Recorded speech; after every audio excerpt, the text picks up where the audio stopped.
News 18 ಕನ್ನಡದ digital ಕಂಟೆಂಟ್ಗೆ ಸ್ವಾಗತ. ನಾನು ಚಂದ್ರಕಾಂತ್ ಸುಗಂಧಿ.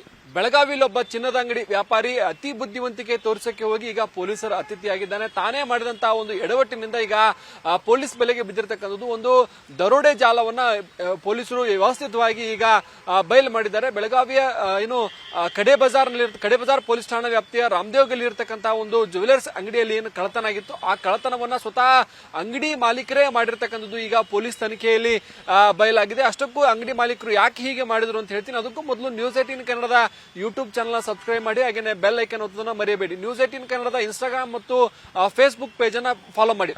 ಬೆಳಗಾವಿಯ ರಾಮದೇವ್ ಗಲ್ಲಿಯಲ್ಲಿ ವರ್ಣೇಕರ್ ಅಂತಕ್ಕಂತಹ ಒಂದು ಜ್ಯುವೆಲರ್ಸ್ ಅಂಗಡಿ ಕಳೆದ 10 ವರ್ಷಗಳಿಂದ ಕೂಡ ಕೆಲಸವನ್ನ ಮಾಡ್ತಾ ಇದೆ. ಇದು ಅಂಗಡಿಯಲ್ಲಿ ಚಿನ್ನವನ್ನ ಅಡವಿಟ್ಕೊಂಡು ಹಣ ಕೊಡುವುದು, ಜೊತೆಗೆ ಏನು ಅಂತಂದ್ರೆ ಚಿನ್ನದ ರಿಪೇರಿ ಆಗಿರ್ಬೋದು ಮತ್ತು ಹೊಸ ಚಿನ್ನ ಖರೀದಿ ಮತ್ತು ಹೊಸ ಆಭರಣಗಳನ್ನ ಇಲ್ಲಿ ಮಾಡಿಕೊಳ್ಳಲಾಗುತ್ತೆ. ಕಳೆದ 10 ವರ್ಷಗಳಿಂದಲೂ ಕೂಡ ಈ ಒಂದು ಅಂಗಡಿಯಲ್ಲಿ ಅನೇಕ ಗ್ರಾಹಕರು ಬಂದು ತಮ್ಮ ಆಭರಣಗಳನ್ನು ಕೊಂಡುಕೊಳ್ಳೋದಾಗಿರ್ಬೋದು, ಆಭರಣಗಳನ್ನು ಅಡವಿಟ್ಟು ಹಣವನ್ನ ತೆಗೆದುಕೊಳ್ಳುವಂತದ್ದು ನಡೆದಿತ್ತು. ಆದ್ರೆ ಇತ್ತೀಚಿನ ದಿನಗಳಲ್ಲಿ ಈ ಒಂದು ಚಿನ್ನದ ಅಂಗಡಿಯ ಮಾಲೀಕ ಕೃಷ್ಣಾನಂದ ವೆರ್ಣೇಕರ್ಗೆ ಒಂದು ಖತರ್ನಾಕ್ ಐಡಿಯಾ ತಲೆಯಲ್ಲಿ ಬಂದಿರುತ್ತೆ. ಏನಂದ್ರೆ ನನ್ನ ಅಂಗಡಿಯನ್ನ ತಾನೇ ಕಳ್ಳತನವನ್ನ ಮಾಡಿಕೊಂಡು ಇದು ಕಳ್ಳತನ ಆಗಿದೆ ಅಂತ ಹೇಳಿ ಗ್ರಾಹಕರನ್ನ ದಾರಿ ತಪ್ಪಿಸಬೇಕು ಅಂತಕ್ಕಂತ ಒಂದು ಐಡಿಯಾ ಬರುತ್ತೆ. ಅದರಂತೆ ಏನು ಅಂತಂದ್ರೆ ಇತ್ತೀಚೆಗೆ ಆತ ಈ ಒಂದು ಚಿನ್ನದ ಅಂಗಡಿಯ ಕಳ್ಳತನಕ್ಕೆ ಮುಂದಾಗ್ತಾನೆ. ಅಂಗಡಿಯಲ್ಲಿದ್ದಂತಹ ಸುಮಾರು 60 ಲಕ್ಷ ಮೌಲ್ಯದ ಚಿನ್ನಾಭರಣಗಳನ್ನ ರಾತ್ರಿ ಯಾರು ಇಲ್ಲದ ಸಂದರ್ಭದಲ್ಲಿ 1:30 ಸಮಯದಲ್ಲಿ ಬಂದು ಆ ಒಂದು 4 ಜನರ ದುಷ್ಕರ್ಮಿಗಳನ್ನ ಕರೆತಂದು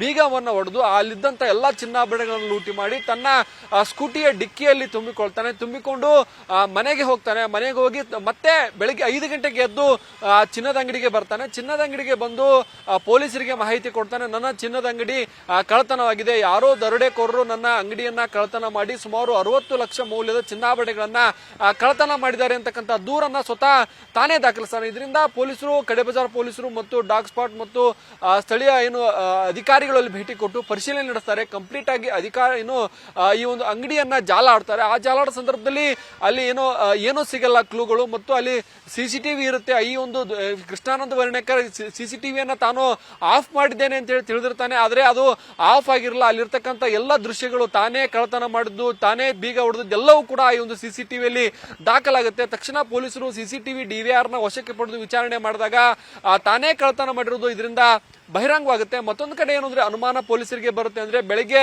ಚಿನ್ನದ ಅಂಗಡಿ ಮಾಲೀಕರು ಯಾವಾಗ್ಲೂ ಕೂಡ 9 ರಿಂದ 10 ಗಂಟೆ ಒಳಗಡೆ ಅಂಗಡಿಯನ್ನ ಓಪನ್ ಮಾಡ್ತಾರೆ. ಆದ್ರೆ ಈ ಒಂದು ಚಿನ್ನದ ಅಂಗಡಿ ವ್ಯಾಪಾರಿ ಕೂಡ ಇಷ್ಟು ವರ್ಷಗಳಿಂದ ಕೂಡ 10 ರಿಂದ 11 ಗಂಟೆ ಒಳಗಾಗಿ ತನ್ನ ಅಂಗಡಿಯನ್ನ ಓಪನ್ ಮಾಡ್ತಿದ್ದ. ಆದ್ರೆ ಘಟನೆ ನಡೆದ ದಿನ ಬೆಳಿಗ್ಗೆ 5 ಗಂಟೆಗೆ ಯಾಕೆ ಬಂದ, 5 ಗಂಟೆಗೆ ಬಂದು ಮೊದಲು ನೋಡಿದ್ ಯಾರು ಅಂತ ಹೇಳಿ ವಿಚಾರಣೆ ಮಾಡಿದಾಗ ಇದೇ ಕೃಷ್ಣಾನಂದ್ ವೇರ್ಣೇಕರ್ ನಾನೇ ಮೊದಲು ನೋಡಿದ್ದು ಅಂತ ಹೇಳಿ ಬೆಳಿಗ್ಗೆ 5 ಗಂಟೆಗೆ ಬಂದು ನೋಡುವಂತ ಕಾರಣ ಏನಿತ್ತು ಅಂತ ಹೇಳಿ ಪೊಲೀಸರು ಅನುಮಾನಗೊಂಡು ಮತ್ತು ಸಿಸಿಟಿವಿಯನ್ನ ಪರಿಶೀಲನೆ ಮಾಡಿದಾಗ ಕೃಷ್ಣಾನಂದ್ ವೇರ್ಣೇಕರ್ ಸ್ವತಃ ಈ ಒಂದು ಅಂಗಡಿ ದರೋಡೆ ಮಾಡಿರುವಂತದ್ದು ಈಗ ಬಯಲಾಗಿದೆ. ಈಗ ಕೃಷ್ಣಾನಂದ್ ವೇರ್ಣೇಕರ್ನ ಬೆಳಗಾವಿಯ ಕಡೆ ಬಜಾರ್ ಪೊಲೀಸರು ಬಂಧನ ಮಾಡಿದ್ದಾರೆ. ಕೃತ್ಯಕ್ಕೆ ಯಾರು ಸಾಥ್ ಕೊಟ್ಟಿದ್ದಾರೆ ಅವರ ತನಿಖೆಯು ಕೂಡ ಈಗ ಸದ್ಯ ನಡೀತಕ್ಕಂಥದ್ದು. 17 ಜುಲೈರಂದು ಕೃಷ್ಣಾನಂದ್ ವರ್ಣೇಕರ್ ಇವರು ಪೊಲೀಸರಿಗೆ ಒಂದು ದೂರು ನೀಡಿದ್ದಾರೆ. ಅವರ ಜ್ಯುವೆಲ್ಲರಿ ಅಂಗಡಿನಲ್ಲಿ ರಾತ್ರಿ ಯಾರು ಕಳ್ಳರು ಬಂದು ಕಳ್ಳತನ ಮಾಡಿದ್ದಾರೆ ಅಂತ ಒಂದು ಕಂಪ್ಲೇಂಟ್ ಅವರು ನೀಡಿದರು. ಅದರ ಆಧಾರದ ಮೇಲೆ ಖಡೆ ಬಾಜಾರ್ ಪೊಲೀಸ್ ಸ್ಟೇಷನ್ನಲ್ಲಿ ಒಂದು ಪ್ರಕರಣ ದಾಖಲು ಮಾಡಲಾಗಿತ್ತು. ಮಾಹಿತಿ ಸಿಕ್ಕಿದ ತಕ್ಷಣ ನಮ್ಮದು ಫಿಂಗರ್ ಪ್ರಿಂಟ್, ಡಾಗ್ ಸ್ಕ್ವಾಡ್ ಎಲ್ಲ ಸ್ಥಳಕ್ಕೆ ಭೇಟಿ ನೀಡಿ ಪರಿಶೀಲನೆ ಮಾಡಿದರು. ಅಲ್ಲಿ ಸುತ್ತಮುತ್ತಲದ್ದು ನಾವು ಟೆಕ್ನಿಕಲ್ ಸರ್ವೆಲೆನ್ಸ್ ಕೂಡ ಮಾಡಿದ್ದೀವಿ. ಅಲ್ಲಿ ನಮಗೇನು ಗೊತ್ತಾಯಿತು ಅಂದರೆ ಇವರೇ ಸುಮಾರು 1 ಗಂಟೆ 45 ನಿಮಿಷದಿಂದ ಒಂದು ಸ್ಕಾರ್ಪಿಯೋ ಬಂತು. 4 ಜನ 4 ನಿಮಿಷದ ಒಳಗಡೆ ಅದು ಬಾಗಿಲು ಬ್ರೇಕ್ ಮಾಡಿಕೊಂಡು ಒಳಗಡೆ ಹೋಗಿ ಹೊರಗಡೆ 4 ನಿಮಿಷದ ಒಳಗಡೆ ಬಂದಿದ್ದಾರೆ. ಅದು ಸ್ವಲ್ಪ ಸ್ಟ್ರೇಂಜ್ ಇತ್ತು. ಆಮೇಲೆ ಇವರು 5 ಗಂಟೆ 13 ನಿಮಿಷಕ್ಕೆ ಅಲ್ಲಿ ಬಂದಿದ್ದಾರೆ. ಇನ್ನೂ ಡೀಟೇಲ್ ಆಗಿ ಇನ್ವೆಸ್ಟಿಗೇಷನ್ ಮಾಡಿದಾಗ ಅವ್ರದ್ದು ಸ್ಕೂಟಿ ಏನಿತ್ತು ಅದು ಚೆಕ್ ಮಾಡಿದಾಗ ಇವರು ಕಂಪ್ಲೇಂಟ್ನಲ್ಲಿ ಏನು ಗೋಲ್ಡ್ ಕಳ್ಳತನ ಆಗಿದೆ ಅದು ಎಲ್ಲ ಅವರ ಸ್ಕೂಟಿದು ಡಿಕ್ಕಿನಲ್ಲಿನೇ ಇತ್ತು.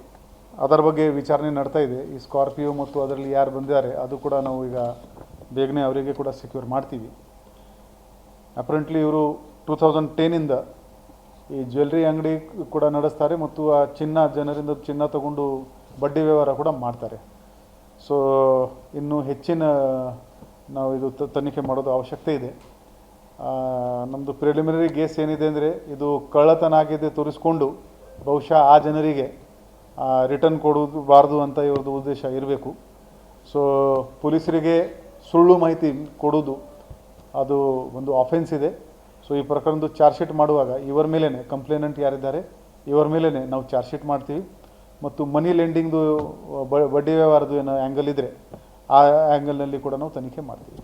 ಅವರು ದೂರಿನಲ್ಲಿ 376 ಗ್ರಾಮ್ ಚಿನ್ನಾಭರಣ ಕಳ್ಳತನ ಆಗಿದೆ, 4 kg ಬೆಳ್ಳಿ ಕಳ್ಳತನ ಆಗಿದೆ ಮತ್ತು ಕ್ಯಾಶ್ ಹೋಗಿದೆ ಅಂತ ಕಳ್ಳತನ ಆಗಿದೆ ಅಂತ ದೂರು ನೀಡಿದ್ದಾರೆ. ಅದು ಅವ್ರ ಸ್ವಂತ ಗಾಡಿನಲ್ಲಿನೇ ರಿಕವರಿ ಆಗಿದೆ. ಹೌದು, ರಿಕವರಿ ಆಗಿದೆ ಮತ್ತು ಮಿಸ್ ಮ್ಯಾಚ್ ಕೂಡ ಇದೆ ಅದರಲ್ಲಿ. ಅದೇ ಈಗ ಇದೇ ತನಿಖೆ ಮಾಡ್ತಾ ಇದ್ದೀವಿ ನಾವು. ಅಲ್ಲಿ ಒಂದು ಪಂಚನಾಮ ಮಾಡಿಕೊಂಡು ಎಲ್ಲ ಡಾಕ್ಯುಮೆಂಟ್ಸ್ ವಗೇರೆ ಸೀಸ್ ಮಾಡ್ತೀವಿ. ಇವರು ಬಡ್ಡಿ ವ್ಯವಹಾರ ಮಾಡ್ತಾಯಿದ್ರೆ ಅದು ಲೀಗಲ್ ಇತ್ತು ಇಲ್ಲೀಗಲ್ ಇದ್ದು ಅದು ಕೂಡ ಚೆಕ್ ಮಾಡ್ತೀವಿ.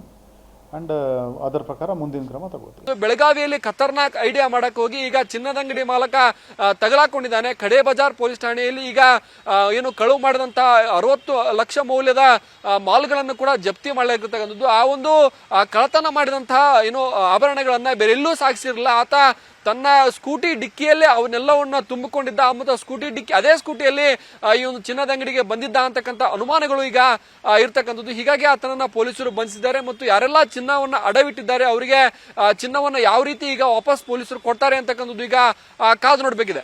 ನಿರ್ಭೀತ, ನಿಷ್ಪಕ್ಷಪಾತ, ವಿಶ್ವಾಸಾರ್ಹ ಸುದ್ದಿಗಳಿಗೆ ಮತ್ತೊಂದು ಹೆಸರಾಗಿರುವಂತ ನ್ಯೂಸ್ 18 ಕನ್ನಡ ಈಗ ಆಪ್ನಲ್ಲೂ ಲಭ್ಯವಿದೆ. ದಯವಿಟ್ಟು ಇಲ್ಲಿರುವ QR ಕೋಡ್ ಅನ್ನ ಸ್ಕ್ಯಾನ್ ಮಾಡಿಕೊಂಡು ಆಪ್ ಅನ್ನ ಡೌನ್ಲೋಡ್ ಮಾಡೋದಕ್ಕೆ ಮರಿಬೇಡಿ. ನಿಮ್ಮ ಬೆಂಬಲ ಹೀಗೆ ಸದಾ ನಮ್ಮೊಂದಿಗಿರಲಿ. ಧನ್ಯವಾದ.